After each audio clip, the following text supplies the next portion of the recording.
Let's see if this will work this time, guys, huh? Okay. So we don't want to be constricted by specific tissues, origin, insertion. We want to make sure we are able to increase the area in which we can move and through different planes of motion at different degrees, at different intensity speeds. And that's where it involves strength, coordination, mobility throughout the whole system. However, we're going to work broad scope and then we can zone in on this workout. So for example, if we're going to work broad, I want to work as big of plane as I can. So let's take a transverse plane with mixing kind of frontal as we go through. So you want to have a solid, strong base, knees slightly bent. When you rotate one side, you're almost push off the leg. So everything starting the whole side of your body in which the opposite way you're rotating. As we transfer weight, we're going to extend, contract, whole one side. So we transfer all the amount of weight over. Torso, core, include back, upper neck as well. You can even add rotation of your neck into it. And your hold one side, you can come back and reset. Do the other. You can vary the intensities. You can go slow. You can add in more levels, if we will. Just a few variations as we go through this practice. So, it can be a bunch of variations of the weights. However, so we want to start in strong base. Start by planning the opposite way you're rotating, pushing pressure through. Extend, twist, squeeze, reset. Same thing.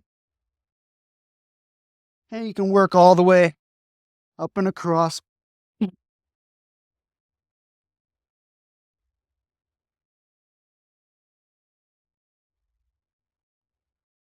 Now, when you go through this,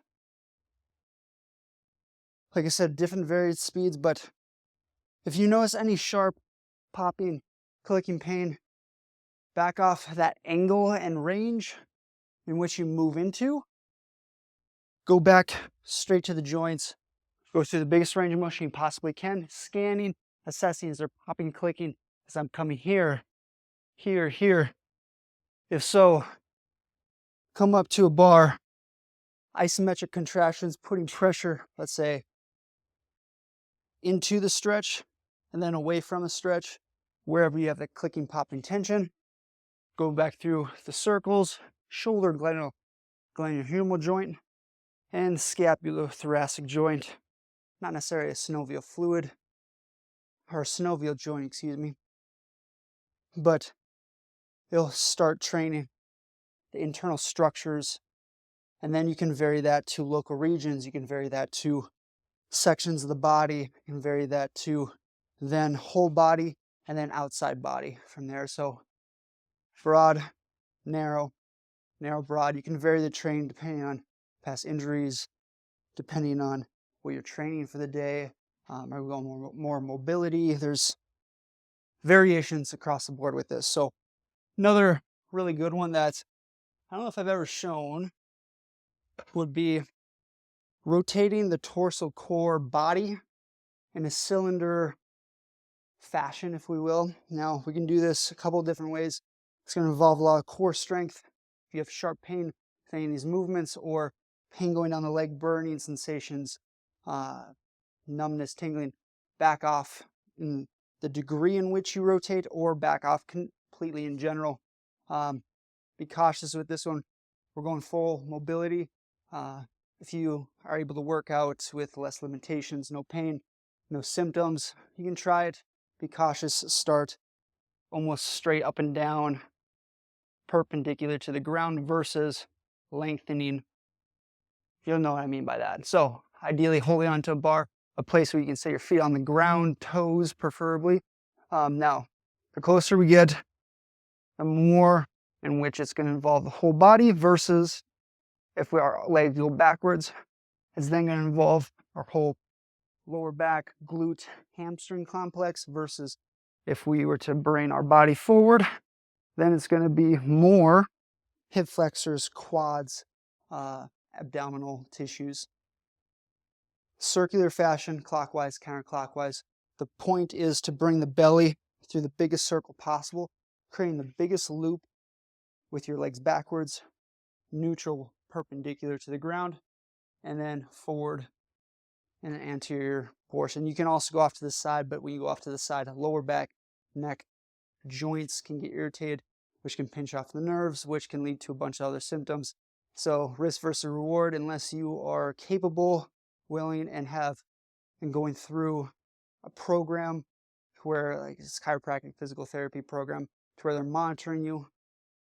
Try it, see how it goes, and we'll go from there. So let's get into this so you have a good idea.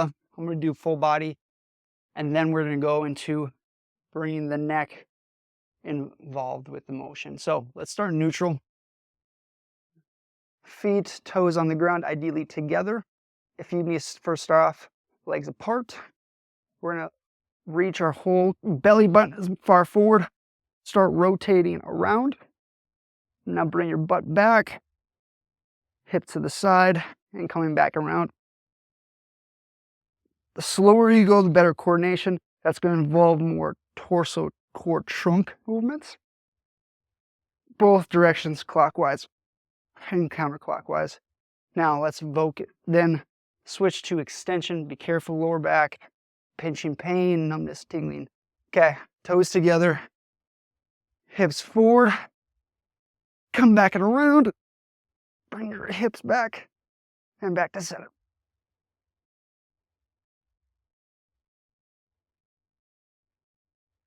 So with that one, we're going to feel more control and range of motion for a whole shoulder complex, forcing and helping rotation of the torso, in addition to the transverse abdominal tissues, core, and even the rotators of the hips, and even torso complex, if we will. Focus on both directions. Again, further out you go, more challenging. Closer in, a little less challenging. You're able to get more of a circular fashion. Now let's go legs forward. Okay. Now, again, as far as you can apart, toes very tapping. For this one, bringing the hips forward, back, and around, same thing. Biggest circle your body can go through.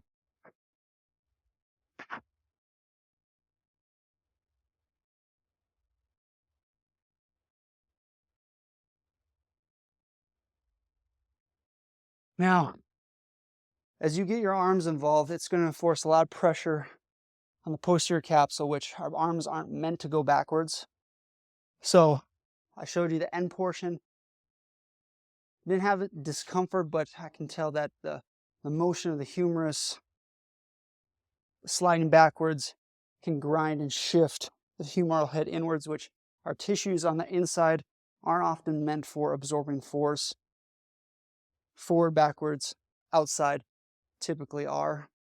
So those are untrained tissues, thus higher risk of injury. So ideally when you go forward, involve just the torso, shoulders down instead of hands all the way to the toes. Cautious, careful. Now let's take into consideration side to side, and this is where I said if you're a physician or through a program where someone's monitoring you, awesome, but similar idea, keeping both hands on a bar and feet out as far as you can while the hands are still on. Okay, so go off to the side, toes still tapping, come forward, back, and around.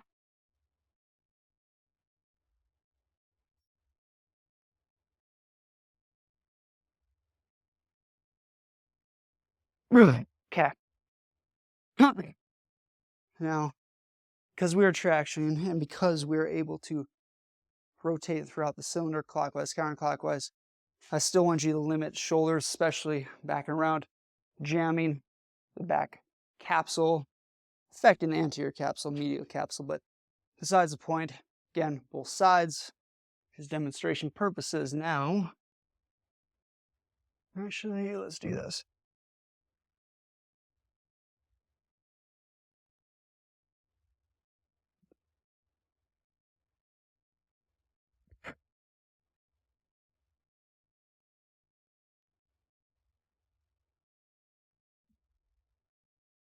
So, again, cautious not only lower back joints, but also shoulders. coming back around from outside to inside, especially extending backwards from front to back. So a few different ways that you can look at that. Now, if we go locally zoned wise, let's take in consideration our torso. That's upper torso, upper part of the rib cage, neck, cervical spine, collarbone, shoulder girdle. And we want to open up our body, especially from seating positions. Have a strong, wide base, head looking upwards. If you have sharp pain, diminish the angle. Cautious with this, and the target tissue is underneath the chin to sternum, to chest, to outside, subclavii, subclavius, both sides, those tissues underneath the collarbone, which regulate tension to the anterior cap. So now we can do this arms straight with rotation, or add in varying degrees of elbow flexion as we go through, which varies the pulley system of the deep capsule of the shoulder, also nearby structures of clavicle and shoulder girdle. So as we go into this, strong base, head looking up, making sure no sharp pain, arms backwards, making sure no sharp pain. We can start by rotating one side and then opposite. Now from there, arms straight to arms bent, keeping our torso contracted.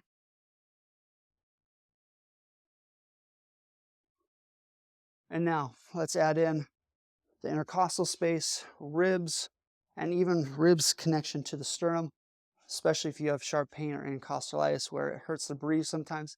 This may help you, but be cautious of the shoulders. So we're going to take a breath in, hold, extend, extend. So we create a fulcrum to where the biggest curvature would be now in our front sternum, bottom portion of the neck, which then opens up everything. So head back, deep breath in, arms back, and then go into rotation.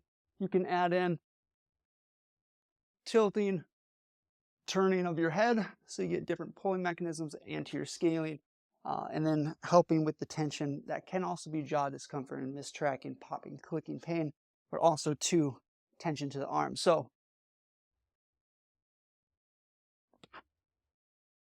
you can also breathe out, contract on one side, especially if you have rotation of the rib cage, if you have tilting of the curvature, scoliosis patients, you would want to rotate where the curve is in the complete opposite direction to untwist the spine with different breathing mechanics.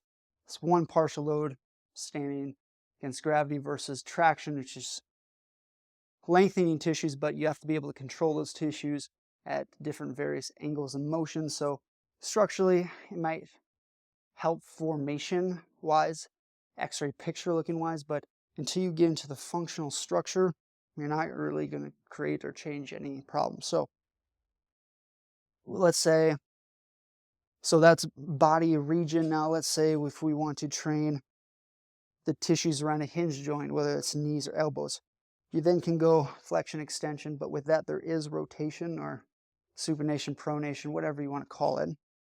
Going through, trying to rotate out, squeezing all the tissues of the forearm, bicep, rotating big and around. You can also do this with the weight too, straight.